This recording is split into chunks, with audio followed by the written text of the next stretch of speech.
Good day.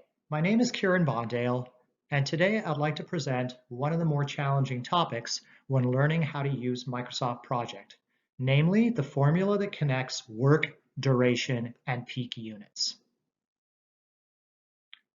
Microsoft Project calculates how resource allocation to activities is handled using the formula work equals duration times peak units. Work is the amount of effort that an activity is going to require. Usually, it's measured in hours. Duration is the number of working days that an activity will take, and by default, we tend to measure duration in days.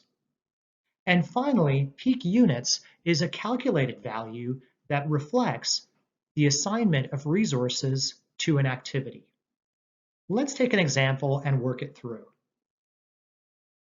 We start off with the original definition for an activity in Microsoft Project. We have a single activity that is 2 days in duration with one resource assigned at 100%. This gives us 16 hours of work effort, assuming an 8-hour day. Let's say that we wanted to alter the units. The resource was no longer available at 100%, but now they're only available at 50%. How will Microsoft Project deal with this? There are two variables, work and duration. The first alternative is that we can assume that the duration of the activity did not change. It remained as 2 working days. In that case, Microsoft Project would calculate that for a 2-day working days activity at 50% of a single resource, it would work out to 8 hours of effort. The second option might be that the work effort has not changed. The activity continues to be 16 hours of work effort, but now that we only have 50% of the resource, the duration needs to increase to 4 days to make the formula work. So we need to understand that activities in Microsoft Project are configured to be fixed work, fixed duration, or fixed units. In this particular example, we changed the units, and in the first alternative, we assumed that duration was fixed.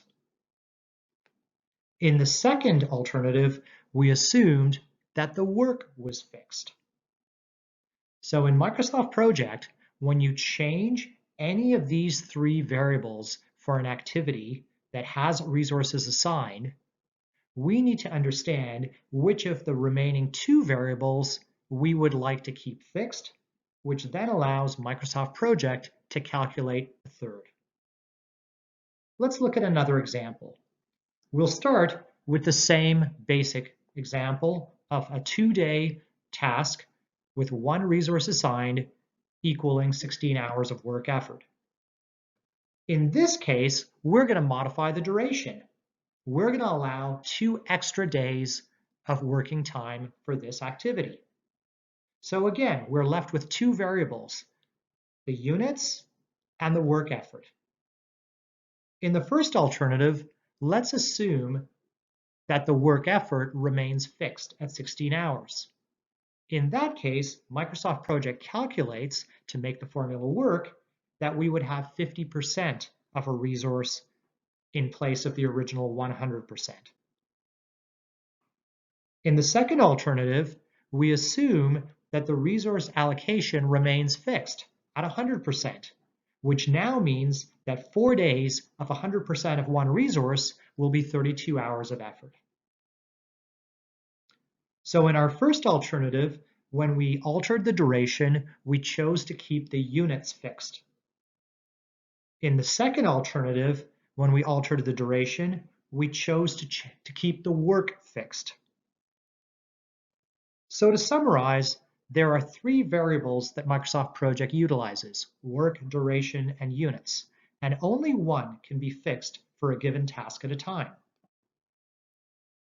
Once you assign resources to a task, the equation is now active, and changes to it will require you to think about which is the fixed variable and which variable you would like to change.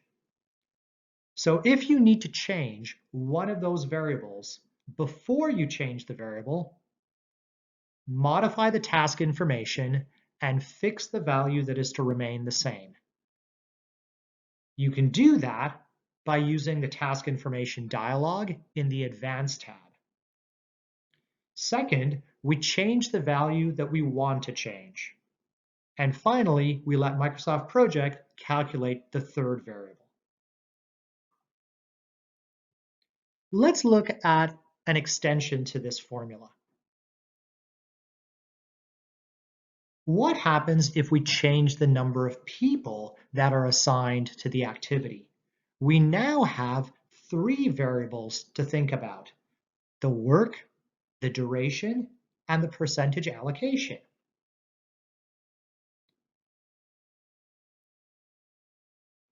Let's say that we choose to fix the duration.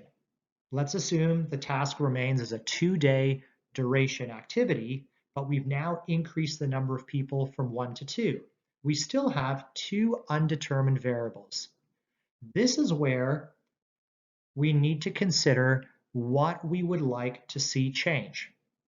If we would like the work to change, that's our first alternative. If we would like the units to change, that's our second alternative.